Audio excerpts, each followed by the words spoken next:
Attention all you Dune diehards. Strap in for a wild ride as we tear apart every mind-bending twist in Dune Prophecy Episode 4, Twiceborn. Set on the treacherous Salusa Secundus, this episode is packed with more political backstabbing than a Harkonnen dinner party. We'll be digging deep into Bene Gesserit schemes and uncovering secrets that'll make your head spin. So grab your favorite thinking cap, hit subscribe, and let's dive in. Don't forget to drop your craziest theories in the comments.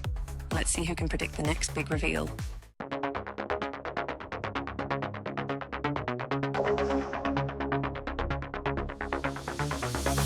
In the shadows of the dunes, secrets whisper to the moon, sands of time that never rest. The raven's voice puts us to the test. Desert echoes where we tread, prophecies that spin our head, mysteries wrapped in the night. Raven leads us to the light.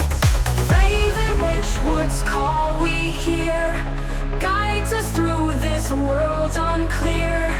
In the veil of shifting sand, she reveals the hidden land.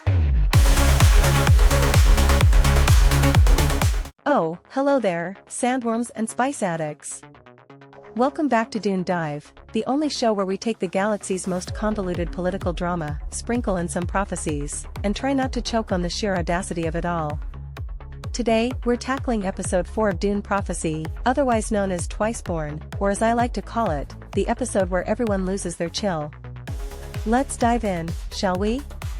So, we open with the Sisterhood absolutely losing their minds, because the Acolytes had a shared vision.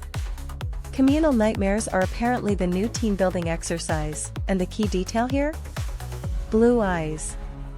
Yes, blue-on-blue spice eyes. Very Freeman-esque, very prophetic, and very ominous. The Sisterhood can't stop freaking out about it, and honestly, neither can I. Who do these eyes belong to? Here's the hot gossip from the spice-fueled corners of the internet. Are they Paul Atreides, the original galaxy-shaking messiah? Or could it be Leto II, the future god emperor? You know, before he gets all wormy. But what if, plot twist, they're actually Shai-Hulad's eyes? Yes, I'm talking about the sandworm god itself. Maybe the worms have finally had enough of all this scheming and are sending out some prophetic, stop stepping on my sand, vibes. Whoever those eyes belong to, they're clearly a big deal, and the Sisterhood is not ready to handle it.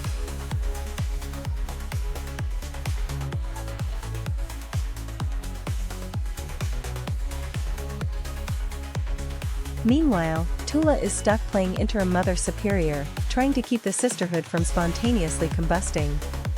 Honestly, I feel for her. Running the Bene Gesserit during a prophecy-fueled meltdown sounds about as fun as babysitting a sandworm. But let's move on to the real MVP of the scheming Olympics, Valya Harkonnen. Valya's out here doing what she does best, plotting, manipulating, and being straight-up terrifying. First, she lets her uncle, Yevgeny Harkonnen, die in front of her. Because, apparently, nothing says family loyalty like, sorry, uncle, your expiration date is up. House Harkonnen needs a PR boost, and you're in the way. Ruthless doesn't even begin to cover it. But Valya's not done. She volunteers to be House Harkonnen's truthsayer, which is Bene Gesserit code for, I can detect lies, but I'll also probably manipulate everyone anyway. Honestly, I respect the hustle. Valya's out here playing 4D chess while everyone else is stuck in the sand.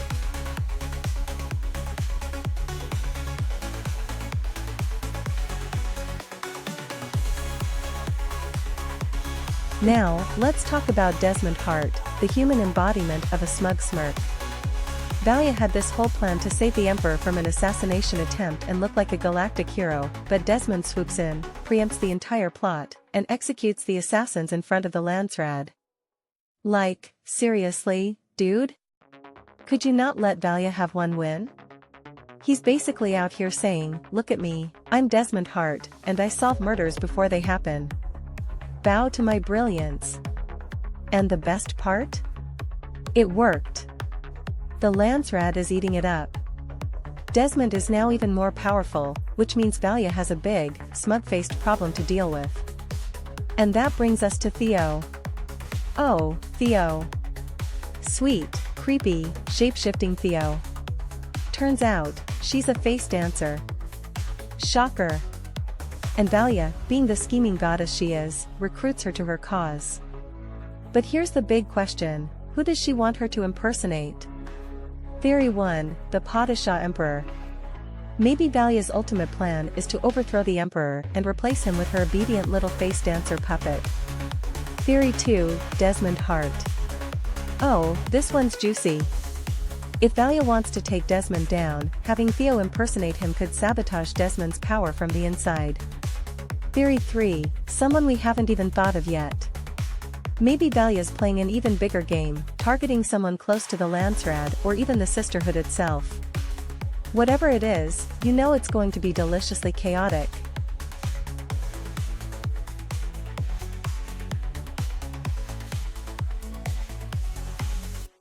Oh, by the way, speaking of Valya-level scheming, I've got something spicy for you.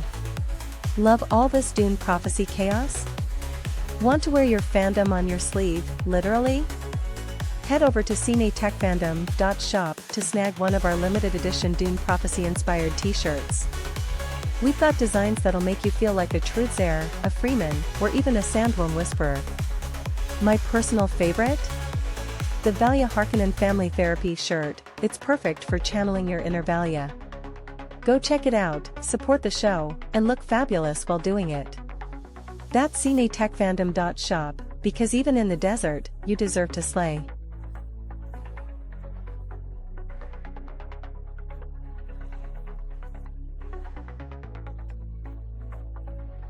And then we get to the resurrection of Lila. Oh, yeah. She's back, and she might just be the Twiceborn from the prophecy. But is she really the chosen one, or is this just one big red herring? Some fans think Lila might actually be Dorothea, back from the dead and out for vengeance. I mean, it makes sense, Dorothea's death left a massive power vacuum in the Sisterhood. If she's back, she could be here to reclaim her role and settle some scores. But what if Lila isn't the Twiceborn savior at all? What if she's something darker?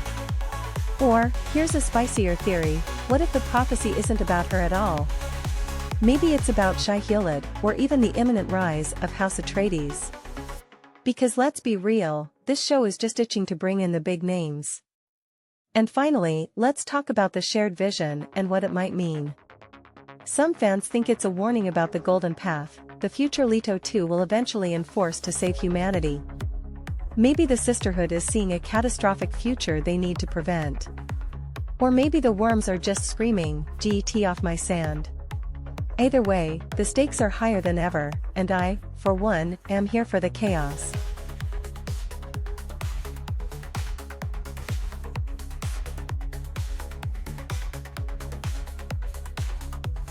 So, to sum up, the Acolytes are having prophetic dreams about someone with blue eyes, and we don't know if it's Paul, Leto, or a very annoyed sandworm. Valya lets her uncle die because, apparently, family is overrated. Desmond Hart is out here stealing Valya's thunder and probably plotting his next power move. Theo is a face dancer, and we're all dying to know who she's going to impersonate. Lila is back, and she might be Dorothea, or the Twiceborn, or the galaxy's creepiest plot twist. And House Harkonnen is now a major player again, but for how long? Final thoughts? This episode was pure chaos, and I loved every second of it. The stakes are higher, the betrayals are nastier, and the prophecy is getting weirder by the minute. Honestly, I'm just here for the drama. Join me next week when we'll probably find out that the sandworms are secretly running the show. Until then, stay shady, stay spicy, and remember, on Arrakis, nothing is ever as it seems. In the shadows of the dunes, secrets whisper to the moon.